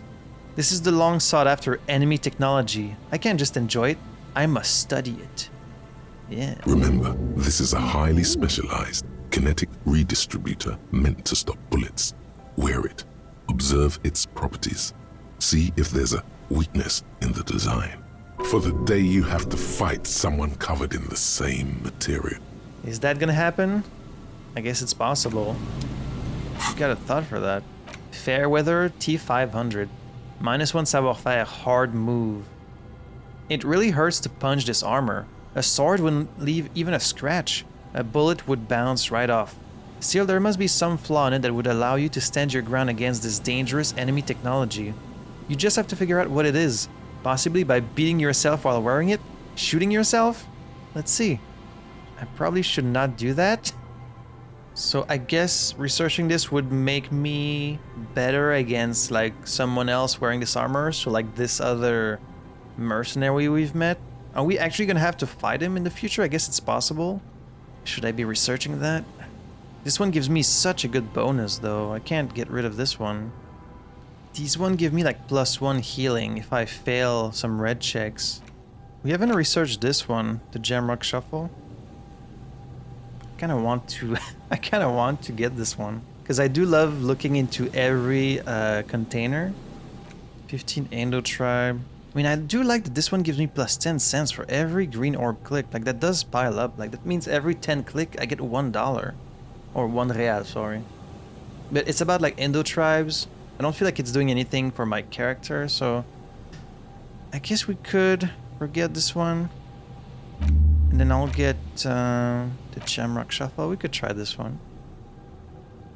It's clear you like to look inside containers. You like to open doors and see what's behind them. Maybe secrets? Maybe this one gives us a bonus about like the things we find in containers. So let's internalize that. And then Call to Mama Dakwa. I really love my +3 perception for this one. Rigorous self-critique. I like that it heals you if you fail a check. But it's pretty rare that we run into red checks, to be honest. So I'm going to forget this one. Just because I don't like rigorous self-critique as a thought. And let's try this Fairweather T500 one. I want to try some of these new thoughts. Our savoir-faire is down to 1. Okay, I'm gonna need some new skill points to put in savoir-faire. -1 from thought. So I guess that's it for... Oh wait, can we talk to you about your friend Gary? We'll be on our way soon. Thank you again for lending a hand. Did you know Gary was hiding the armor? Hell no. I had no idea. And I'm still cross with him, to be honest. It's not like him. He's got his quirks, but dishonesty, disloyalty are not one of them. It's not really disloyalty. Thanks. The man mutters in the distance. He doesn't dare say more. He's still glad his friend stood up for him. That's fair. Alright. Let's get going. So we can't go further up here. Let's go up there. I can see a container. What have we got up here? This is where the phone was, right? Yeah, there's the phone. Okay. Damn, this place just keeps going. Okay, first... Ooh. There's a way to get on the roof of... Oh, what the fuck? I didn't even know this was a thing. Huh. Alright. Bars cover these long, dusty windows.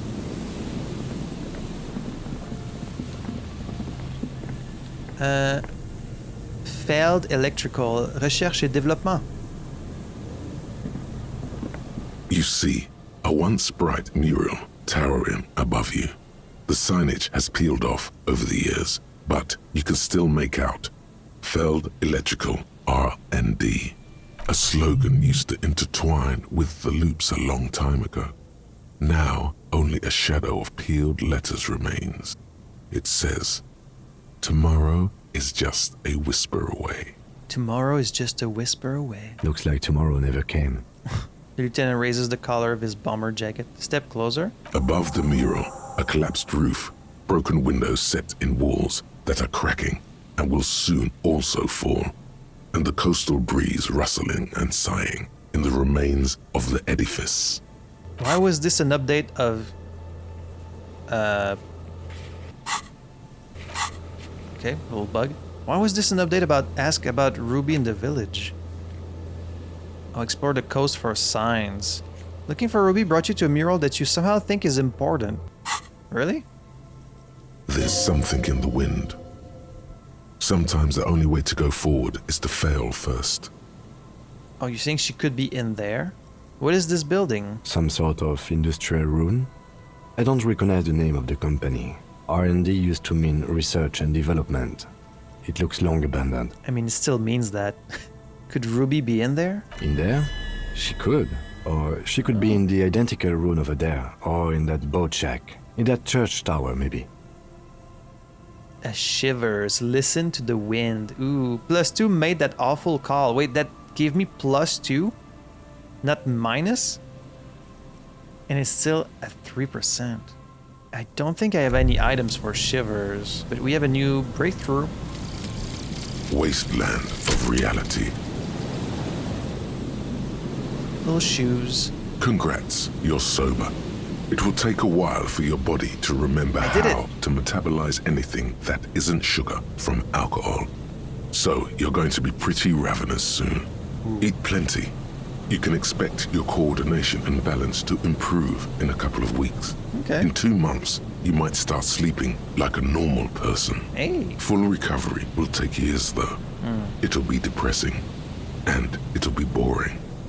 Don't expect any further rewards or hand claps. This is how normal people are all the time. Wait, so I'm actually like sober now? That's fucking awesome. That's great.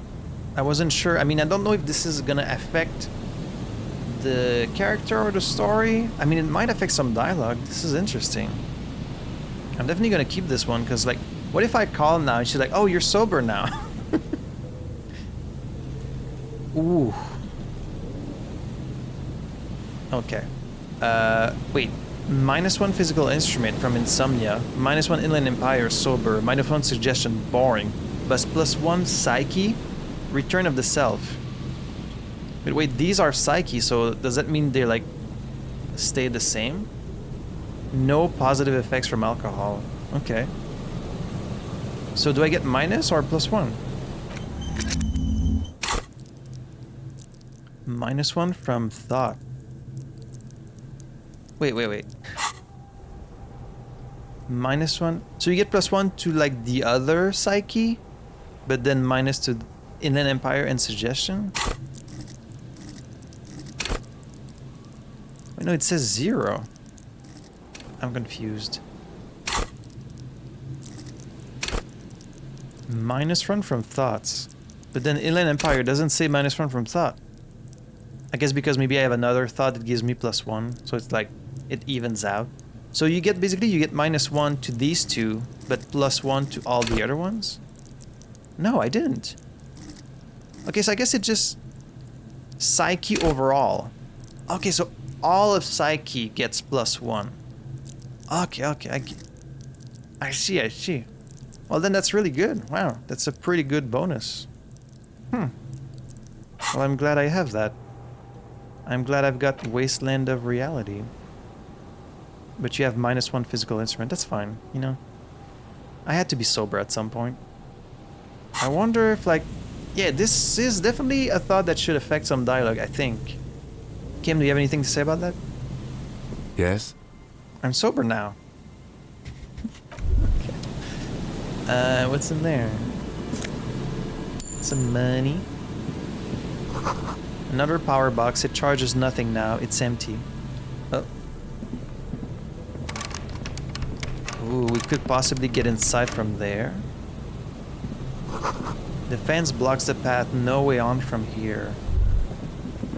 Wait, so do I have any shivers in my clothing? I don't think so. From the t-shirt. From this too. Okay, so I do have some shivers actually. From these. This is my shivers outfit. Alright, let's see. The once bright mural towers above you, saying, Feld Electrical, R&D. Alright, so even with 5 shivers, it's still only 3%. Plus 2 made that awful call. Probably if we do some stuff around the area, maybe we're gonna get more pluses. Because when they're like really difficult, like this one, usually that's what it is. It's like you need to do some other things for them to be easier. Listen to the wind. Suddenly, all is quiet. There is no cold hand brushing against your forehead. No rustle in the reeds. The wind has died down or gone behind a corner. You only hear distant waves washing the coast. The ruin in front of you is silent as a tomb. What was I even attempting to do here? Trying to talk to the wind, the city, whatever you thought would happen, did not. And now you're just standing there in the dusk hour with your hands fallen to your side. A prayer of sorts to Rivishall. She could be anywhere. How do we find her? How do we? I was really hoping she'd be in the village. Okay. She's probably north of the village, and this place is a peninsula. We've already talked to the cryptozoologists. Working with them might give us a good excuse to run around, give us some structure. And then there's the church. If I were a murder suspect, I would not hide in the most prominent building here. But who knows? Maybe she's reckless. Or spiritual. She could be looking for refuge. Anyway, we do it the old-fashioned way, sector by sector. Go over the whole peninsula, ask the locals, enter the places where we can enter first, like we did in the village. And if that fails, if we don't find her? Then, if we're desperate, we can look where we can't enter. Bunkers, storm drainage, this place. I'm sure it won't come to that. Oh, he looks behind him at the dark red box crumbling across the chasm. Walk the coast, the old boardwalk, the reeds. You can always come back here and talk to the wind again. Look where it already got you. Okay. Fair enough. There's a slit in the concrete here, a sewer. Ooh. The remaining windows rattle from a strong gust of wind. They're covered in a thick layer of grime. They must have been like this for 40 years. Try to see inside. Dripping water falls from a high place. All you can see is the shadow of a collapsing staircase. Lieutenant, can you make out what's inside? Point at the windows. No. I won't even try. You know, He takes his glasses off. I had a partner once. They called him Eyes, because he had to show me things. It's that bad. Oh, so you have very low perception? This partner of his, Eyes, things didn't end well. It saddens him to say his name. Don't even ask. He wouldn't answer. Maybe some other small talk. Can you still shoot though? Well enough, actually. It's odd how that works. I'm no sharpshooter, but I passed my shooting courses 7 out of 10. You want to tell me about this Eyes friend of yours? Yes? What about me? No. I just don't want to talk. Okay. The lieutenant nods. One day I'll have you tell me a secret, Good. Kim. Wait, so I had something here. The light vanishes inside the concrete slit. The structure goes deep under the earth. Yell ho in the slit. What's in there? Maybe it's just a storm drain for the sewer. Kim, any idea what's down there? No idea. Could be connected to one of the buildings around here. He takes his glasses off to polish. Think we might find Ruby down there? We might find her down somewhere. There's an old storm drain system beneath Martinaise that's mostly collapsed. Revachel's sewage system has been built and rebuilt 4 or 5 times now. Wait, so there could be like a whole sewer system beneath us? There could be a bunch of people hiding down there. In conclusion, she could be under any building. But not in there? I hope not. Yell ho in the slit. There's no echo and no answer. Alright. I'm not sure how we would even get there anyways. But you can definitely get in this building because there's an opening on the roof there. So I guess eventually we'll get there. Buzz, hum. The electricity flows through the wires with audible power. Oh? Someone has left an unidentifiable article of clothing on this railing. It smells really bad. Take a closer look. It's streaked with dried seagull shit and tangled with pieces of seaweed. A dangling arm suggests that there might be a jacket beneath the crust of filth. Please tell me you're not taking that with you. I think this is the jacket the idiot Doom Spiral guy wanted me to find. I'm sure he'll be thrilled to have it returned. Filthy jacket. So it's not one you can actually wear. Yeah. This filthy rag has been at the mercy of the elements for quite some time. It's streaked with seagull shit and abnormally stiff from God knows what natural processes. You can't even tell what brand it is. As you hold it in your hands, it makes an uncomfortable crunching sound. Man, how did this jacket get so disgusting? It's a sordid, filthy tale, not for the weak. Are you sure you can stomach it? I'm not sure. Some secrets are better left uncovered. Don't even try. Seriously. I am curious, but then again, I'm already missing like some health. I only have the one charge left.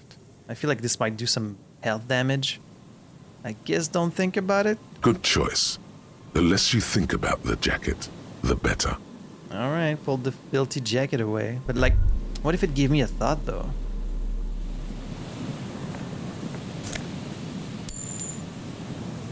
Some Montreal.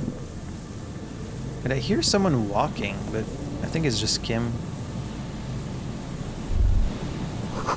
A makeshift roof. Vagrants have tried to make the boardwalk habitable. This is a pretty creepy place to be walking around at night. Oh, interesting. Another locked container. There's a lot of locked containers, but like, I'm not sure what I'm supposed to do about those. How's there so much money around for a place where like everyone's so poor? A big wine canister. It's open and empty. Hi? There's just a person here. The smell. It's awful and familiar. Hold on, that is awful. Cover your nose. It doesn't help. You can still smell it. What is it? Don't you recognize it? That hideous pungency. That faintly cloying sweetness. Only death smells like that. Is this guy dead? Something cold wakes in the pit of your stomach. Fear. Heads up, Lieutenant, something's not right here. The lieutenant has already brought a handkerchief to his nose.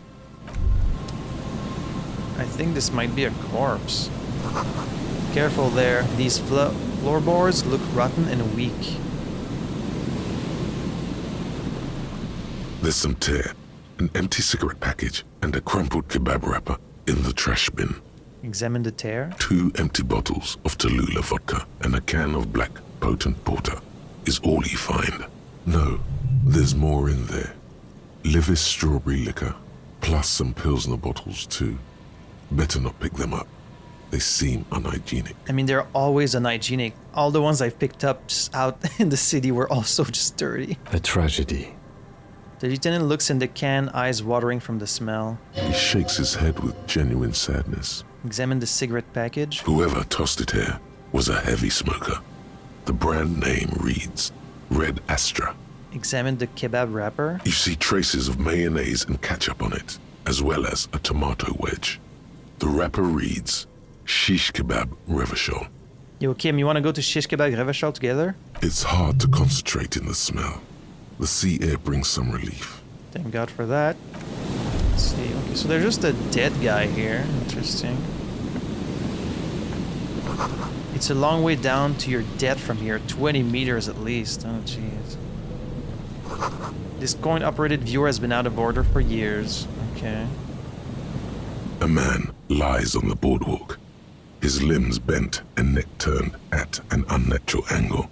Right next to him is an empty bottle of spirits. In his cramped hand, a chewing gum wrapper.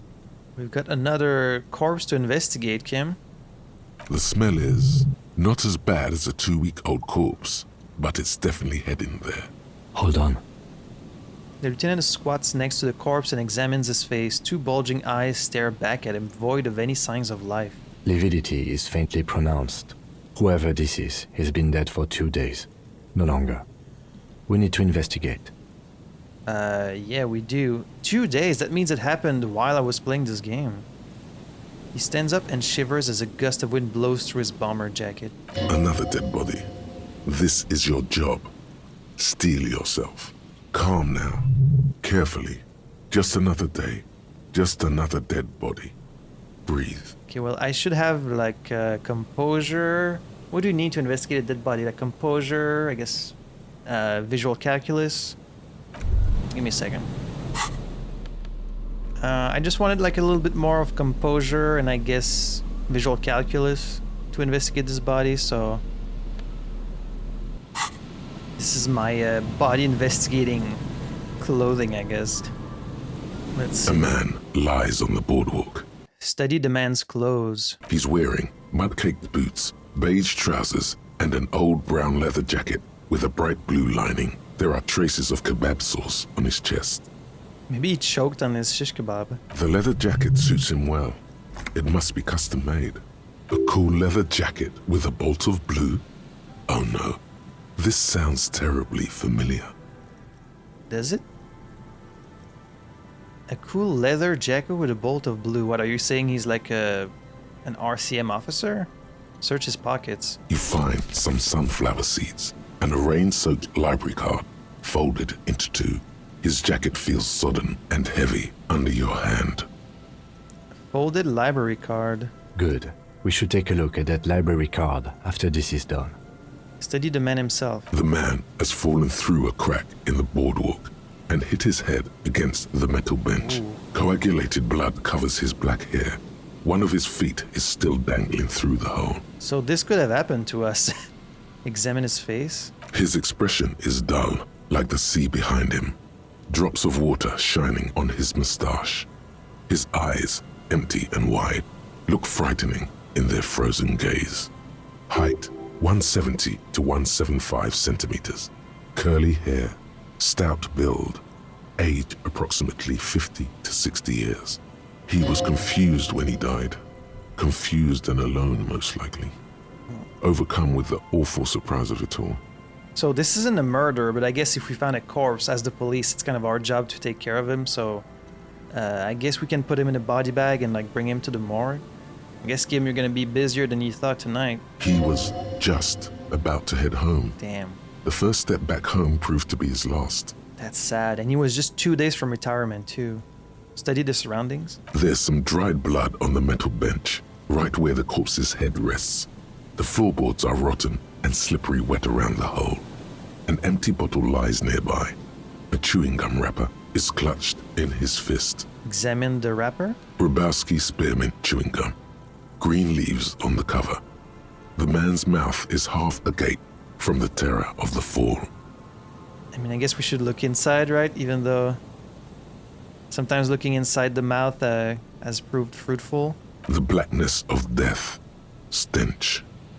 You think you see white chewing gum too. Confirmed. Nearly the whole pack is there. Solidified on his lower rear teeth. He ate the whole pack, right? It's to cover the smell of alcohol before going home. The worst thing is, I've seen it before. Almost the same scenario. Even the chewing gum. It's always the same. The lieutenant shudders from the cold. Yeah, here's the snow again. In a ditch off a road below the 881, he thinks. A young father. Then he shakes his head to make the memory stop. Examine the bottle. A .75 liter Tallulah vodka with its cap missing. There's hardly anything left inside. Tear all around us. He looks at 2 other bottles forgotten near the coin-operated viewer. Step on the floorboards? They screech under your feet ominously. It's hard to say whether the dead man's weight was the cause of the boardwalk to break. It definitely looks fragile. You see waves churning below. Something cracks beneath your feet. Oh my god, I just realized. Working class corpse? What if this is the working class husband? Oh no! What if it's the working class husband of Aunt, what's her name? The woman. What if this is the man that never came back? Because she said he was out like drinking with friends. And then here he was about to return home. Oh, this is gonna suck. Oh no. He could have easily disappeared into the sea through that hole, and you would have never found him. Examine the man's head. A dried chunk of blood covers the hair at the back of his head. An open wound. It's sticky and cold to your touch. Chances are the guy is drinking somewhere with his buddies. Right, because she said he looks kind of like me, right? And this guy does kind of look like me a little bit.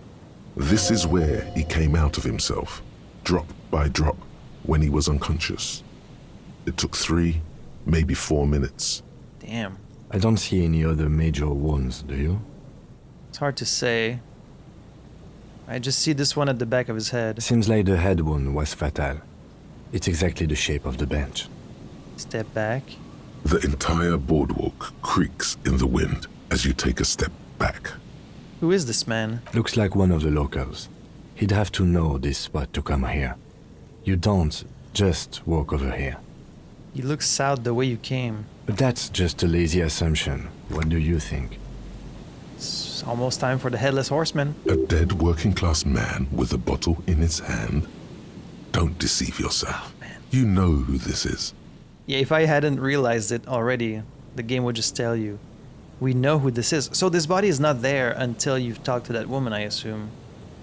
We know who this is the working class woman's missing husband, dead on the boardwalk. The woman you met at the book stand? Why do you think it's her husband? He looks at the bundle of flesh and rags lying on the ground. The leather jacket. Right, she did say he was wearing a jacket. Bottles all around him, pointed at tear. She said he was drinking somewhere in Martinaise, the library card. He was supposed to return a book. I guess all of these, but mostly the leather jacket, I guess. The bright blue lining? Well, he's definitely someone's husband. He nods, then points at the ring on the man's left hand. What do you think happened here? Death by misadventure. He slipped and fell through the boardwalk. A truly unfortunate accident. If it wouldn't have been for that bench, he'd be alive.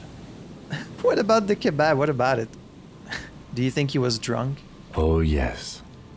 Oh, yes. What about alcohol poisoning and liver failure? Some symptoms of acute alcohol poisoning could have definitely played a role here. Severe confusion, respiratory depression, unpredictable behavior. So you're saying he wasn't careful enough where he was walking? But I think that death arrived through head trauma, not liver failure. It makes no sense to ask about all these other things, but I want to see what Kim's gonna say. What about the kebab? What about it? The deceased ate some kebab. It's probably from a nearby place, maybe in the box. Do you think maybe we should go? Could you go for some kebab, Kim? It's almost midnight, but I could go for some kebab right now. Could it be related to the lynching? No, I don't see anything that points in that direction. For now, let's treat this case as a simple, albeit sad, accident, unrelated to the murder case. Someone should be held responsible for this broken boardwalk. It's dangerous. They'll seal this place off after the news reaches the coalition officials. I doubt that they have enough resources to actually repair the boardwalk. Well, that's a shame. Not that sealing it off would keep anyone away. All it does is keep the city council's hands clean. My stomach is growling so fucking loud right now. Like if it was closer to the mic, you guys could hear it. I swear.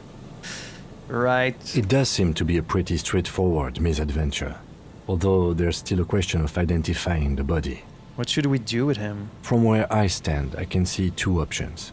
We either take the case and follow the leads to identify the body on our own, or we report back to the station and leave this for our colleagues to handle.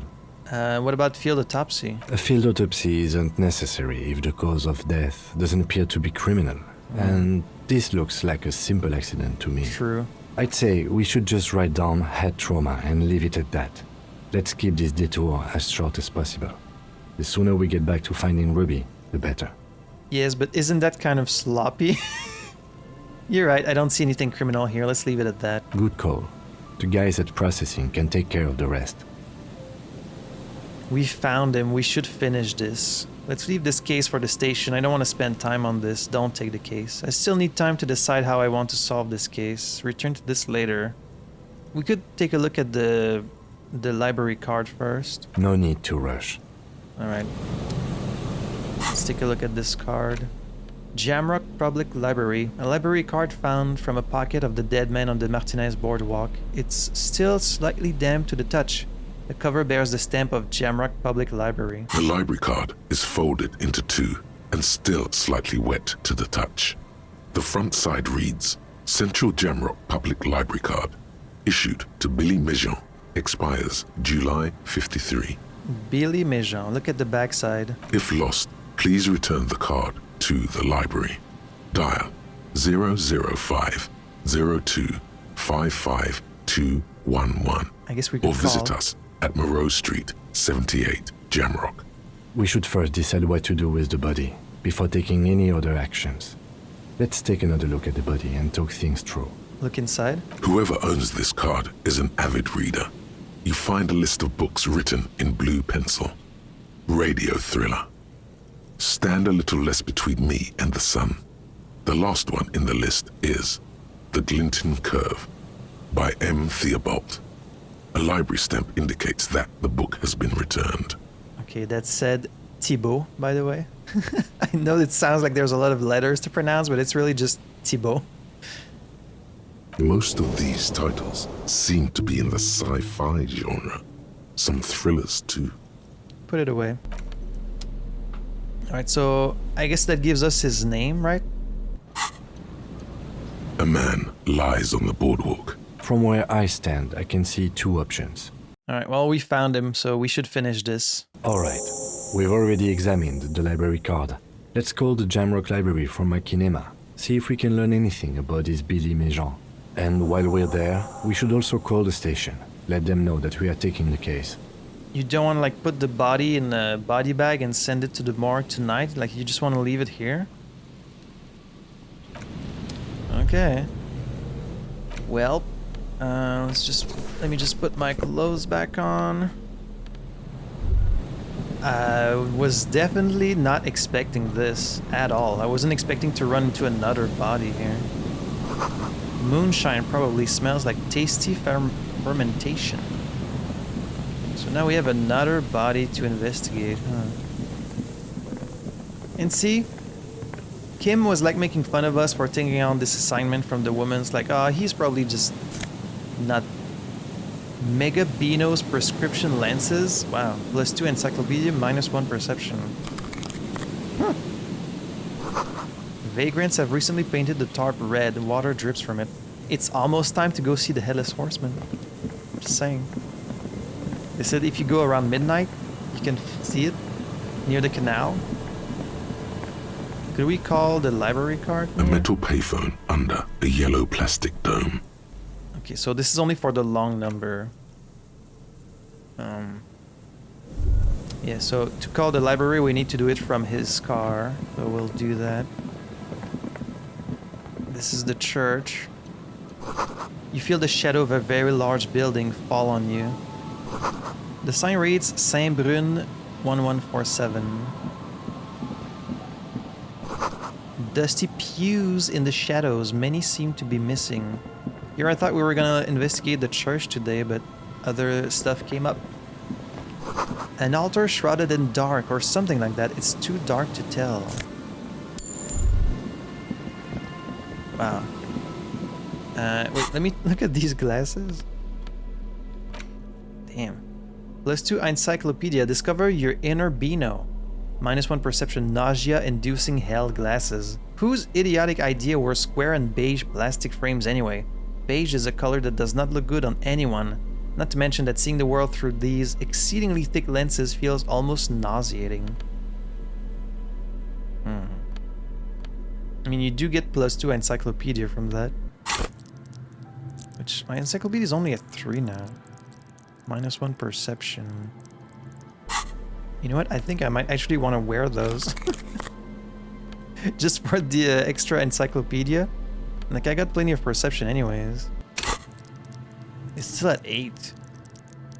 So, how can my perception be at 8 when I have only 2 motorics? Jesus. Plus 5 from thoughts. Yeah. Alright, I got the big nerd glasses on. So, I wonder if it needs to be straight up midnight. This is someone's home away from home, just like yours. Does it need to be straight up midnight for us to see the headless horseman? The headless fallen... What's it called? Rider? Relax, it's not yours. You didn't crash every MC in Revachol, hopefully. I guess we could return the jacket to Doom Spiral. Hey man, I think I may have found your jacket. Tequila Sunset. The Fallen Rider. I found your jacket. Ah, tequila. I knew you'd come through. That's fucking great, man. Here you go. Let me see. What? This isn't my jacket. My jacket was beautiful. This is fucking filthy. What am I supposed to do with this? Oh, we can tell him about the body. Interesting. What do you expect? You left it outside for a week. I'm not taking a disgusting pile of hobo rags. I may be in an irrecoverably decaying orbit, but I've still got standards. Well, just wash it then. Either bring it back the way it was before, or find a dumpster to burn it in. He hands it to you. You know, despite the guano, it looks like the jacket itself is stain resistant. It may just need a good scrubbing. I guess we could ask the washerwoman if she wants to wash it, right? Let's see if she's but I feel bad asking her to do that. Like, that jacket is disgusting, but maybe she wants to help. Our tenant, the policeman. I hope the waves don't keep you up at night. What can I help you with? I found that jacket I was looking for, but it's filthy. Could you wash it for me? I can wash it for you, but it's going to take about a half an hour. Think you can stay put for that long? Yeah, of course. Oh, wait, you mean I'm gonna just be standing here waiting? Hell yeah. I could use a breather. It's been another track and field day. The lieutenant says, rubbing his side. Not right now. Suit yourself.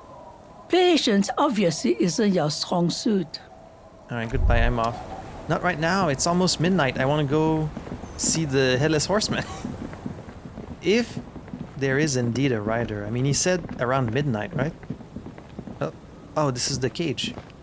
The traps. There's a trap in the reeds at your feet. Looks like the same one you saw Morel set before. Same mesh, same wiring. Look around. The reeds bend forlornly toward the sand.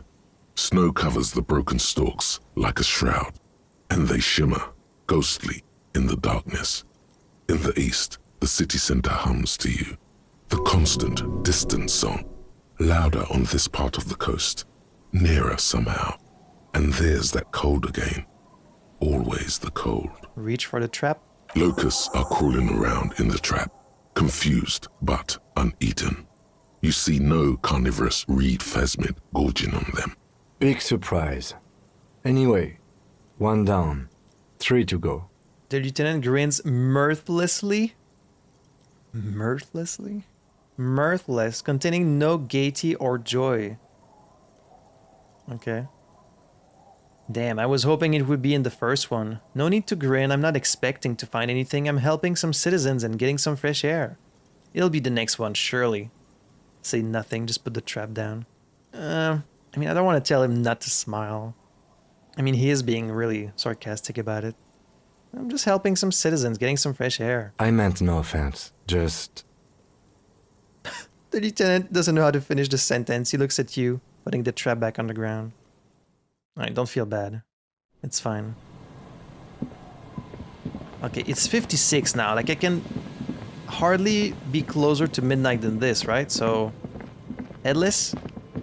Headless Rider? Come on. Come on. Near the canal. This has to be it, right? He has to be somewhere around here. Come on, show me Headless Rider. Or does it need to be exactly midnight, I wonder? But that would be really hard, like to talk to the exact right amount of people for it to be exactly midnight. Where are you, Headless Rider? There's a thing on the ground there, but I can't pick it up. Wait, is it because I don't have the bag in my hand? No. Did I not check this barrel there? Oh. I forgot you had to equip the bag to even see these containers. This is it. The scene of the party. The fire pit. Cigarettes and empty bottles all evidence it. Hold up, don't you mean scene of the crime? Not as such. I'm talking about what came after the party scene. Yeah, sure does look like a lot of folks partied here. Looks like they were here a while. Judging from all the bottles, the sunken motor carriage provided them a focal point. Like a goose ice sculpture or a chocolate fountain. I thought it was just me, like just me doing all of this. Hey Kim, looks like we've had a couple of party goers here. Looks like it. Looks like they had a great time laughing here. This was some kind of theater to them, a circus production by a great clown. Was this party against the law on the ice like this? It was probably a public danger. Hey, let's keep moving, detective. He's like, hey, enough of this shit. Somehow, he doesn't want to dwell on it. Alright, fair enough. Where is the rider? Come on, it's so close to midnight. The waves are beginning to die down. Look at those little bastards. Simmer down. Simmer down, bastards. I feel like maybe it needs to be exactly midnight. Why does she care about the waves so much? What is it with you and those waves? What is it with waves and fishermen? We need to be out there with them. Fishing, making a living. So I asked them to accommodate me.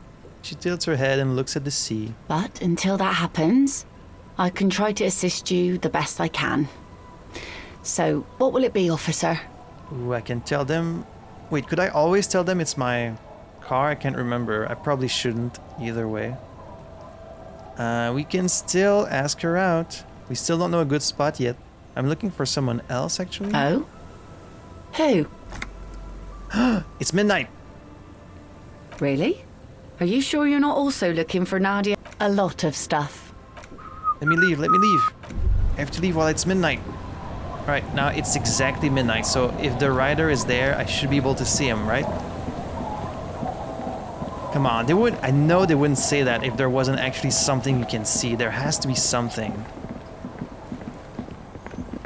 Don't let me down, game. I know there's something near the canal. Come on. Show me Headless Horseman. The headless fallen rider. He could appear at any minute. Please tell me we are not here to look for a headless man in a tracksuit riding a horse. Because there's no such thing. You say that, but what if he does show up, Kim? Huh? Don't listen to the lieutenant. He doesn't know anything. How would you know? We'll just wait and see. Yeah, you're right. Would have been cool though, don't you think? Nah, we're just passing through. Absolutely not. That's not why we're here. Why would you even think that? You're right. Would have been cool though, don't you think? Yes, it would have been very cool. Now let's get some rest. The time has passed. Okay, well, they did give me a thought at least. Like, they did acknowledge it, that I came here looking for it, so I guess that's good enough, right? It's something. Now the time has passed. I guess that's good enough for me. The game acknowledged that I was waiting for it at midnight. They gave you like a little Easter egg, so that's fine. So, wash the dirty jacket, inspect more traps, keep looking for Ruby. And then, yeah, we need to take care of this body. But we'll be doing that in the next episode. we didn't do what I thought we were going to do today. I thought we were going to go check the church, and I don't know, I just felt like walking some more along the coast, and we did meet the cryptozoologist. We found a lot of new items, even found another dead body, which I was not expecting at all. I've been really enjoying the last few episodes because it's nice to just get out of the area of the Whirling in Rags and actually see some new sights and meet some new characters. So that's been a lot of fun. And the Ruby investigation hasn't really progressed that much, but I'm happy with all these other things we're finding. And we do still have the church left to go. It's getting a little late though, so probably in the next episode I'm gonna call the station, and then we might go to sleep, and then I'll probably check the church. So that's gonna be in the next episode. Already almost 20 episodes of this game, but I've been thoroughly enjoying it. You guys have also been showing up pretty consistently for these episodes, so I'm really happy about that. If somehow by any chance on episode 19 you still haven't subscribed to the channel, please subscribe to the channel. Drop me a little like. I always appreciate knowing that people actually watch and enjoy these videos. And we're going to continue this very soon. So as always, thank you so much for joining me. I had fun playing this. Hope you had fun watching it. And I'll see you in the next episode for some more Disco Elysium. Stay disco.